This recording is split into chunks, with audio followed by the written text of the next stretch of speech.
Hey guys, it's Alicia with WTI. If you're looking for a refreshing sparkling water, check out this Razz-Cranberry from LaCroix. So you really cannot go wrong with LaCroix Sparkling Water. All of the flavors are delicious, but I really do like this cranberry raspberry blend.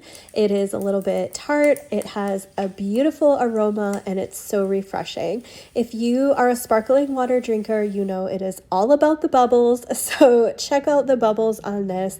They are just perfect. So this is a non-sweetened, there are zero sugars or sugar alternatives. It's just natural flavors and sparkling water. So it's super refreshing, and I find that it really does quench my thirst and helps me to stay hydrated because I will reach for this more often than plain water. So I really love to keep it on hand. This is definitely a go-to item for me.